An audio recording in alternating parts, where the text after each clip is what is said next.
All right, folks, let's understand some of these questions. I appreciate any and all questions, but this one seems a bit ludicrous, and I'll just point it out here, Todd. Todd B. Mark, where would you rank this team so far out of Ohio State's great teams? Go first, Mark. Florida Atlantic. I'm just simply going to say Florida Atlantic, Cincinnati, and Indiana. Todd, whoa, hey.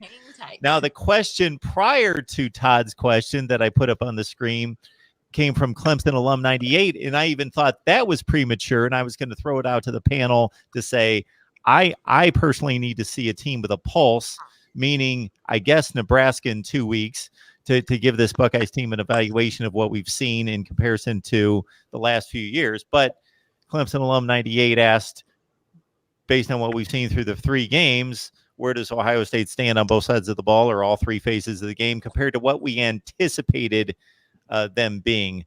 Kevin. We can. Oh, Claire jumped in there. Claire, it's yours. Well, we can definitely say that the defense is improved. We watched the defense struggle against Oregon State last year. So, right, they technically have not really been tested. This Buckeye team, we can't say that, they've gone up against a juggernaut and come out on top with, flawlessly. However, we're seeing them beat the teams they should beat, how they should be beating them. We've seen a team that has been through a couple lulls in a couple quarters and not done exactly, not had their complete will the entire game. But I definitely will say, just on my behalf, that the Ohio State defense is exceeding my expectations because honestly, I didn't really know what to expect. I think we all wanted them to be improved after seeing Ohio State's worst defense of all time on paper. So honestly, it was really a breath of fresh air to see Ohio State really starting to play. Not only did they simplify things, but we're showing, athleticism and drive and cohesion, and everything really seems to be gelling together for that defense. So in my opinion, better so far, but I'm cautiously optimistic. Yeah, I think any grade we give now is kind of like when you're in school and you just you haven't even done your first project or your first midterm. You're attending class, you're turning in your homework assignments, you're doing well, but a couple of good scratch and stiff Snickers doesn't mean that you're going to get an A in the class. I mean, you've done what you've needed to do at this point.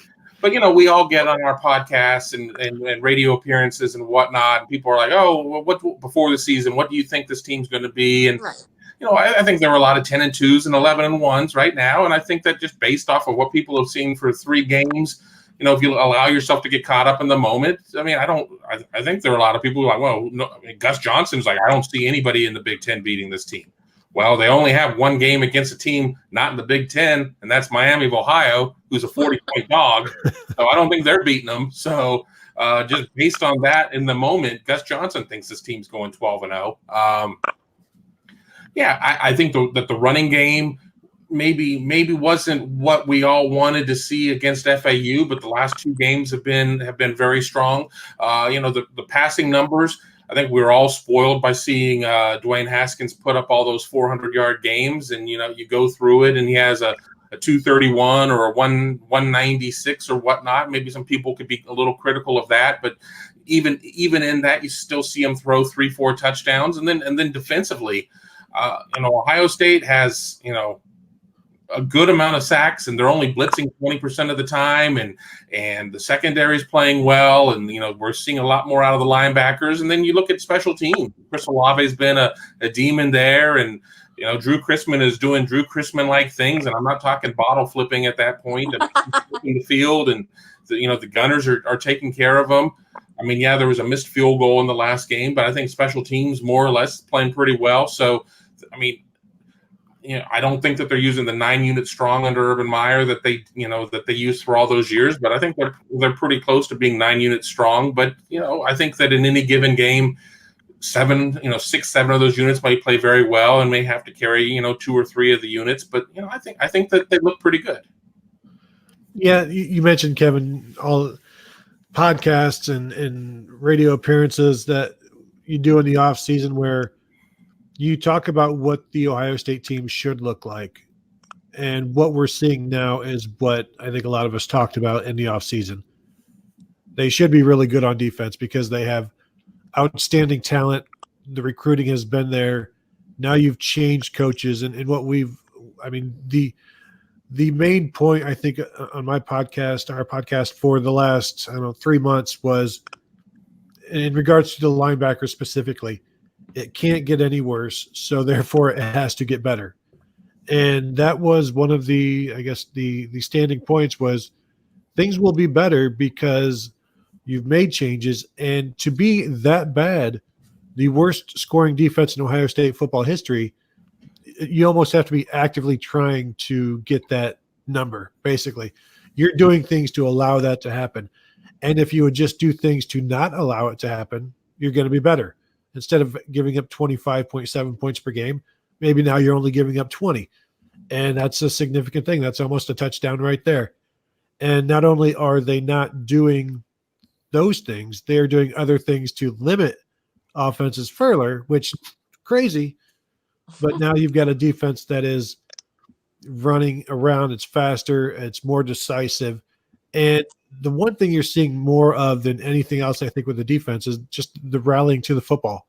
Yeah. There are times last year where you'd see one guy to the football, and if that guy didn't bring it down, then you've got a touchdown from any distance. And that's crazy. It's terrible. And now if one guy misses a tackle, which maybe there have been 2 missed tackles all season, there are 3 or 4 other guys right there to bring that guy down. And so when you think about the changes that were made, Ryan Day didn't bring in guys that, his best man or his best friend. These are guys that he had a specific idea in mind that he wanted. And he doesn't have the credit that built up that Urban Meyer does to where he could bring in guys and, you know what, if it doesn't go great, that's okay. We'll get it figured out. He brought in guys that he thought we have to be good right now and we have to be great right now. And did I think they'd be giving up 57 yards rushing per game after 3 games? No. But I thought we would see a defense that was going to be one of the best in the Big Ten because you have the most talent in the Big Ten. And offensively, as long as Brian Day is around, and you're going to have a good offense. But then Kevin Wilson is a great offensive mind. Yeah. Mike Yurcich from Oklahoma State, another guy where the points just, it's easy for them. I think one of the ironic things is as we talk about Michigan offense moving from 1997 into today, Mike Yurcich comes to Ohio State, and now they're doing more 2 tight end sets under center, play action, running the ball from under center. And as Ohio State continues to branch out, they're doing some of those things that we haven't seen around here in a long time just by going under center, which is some stuff that Michigan, I guess, is maybe trying to get away from. And I don't know. Maybe Michigan needs to go back to man ball completely. If you love Ohio State football and you love nothing else and don't want to get into the rest of the college teams that we provide here at Mark Rogers TV, the voice of college football, you head over to my other channel, Mark Rogers TV, Ohio State. It's quite a name that took me hours and hours of brainstorming to derive. But Ohio State is our channel. And what I do is I take all these hour-long segments with the cast that we've got here, chop those down into particular segments with those specific topics, whether it's recruiting, quarterback battle, whatever it is. And quite the quarterback battle, of course, this past offseason, Justin Fields. Yeah, great example, Mark.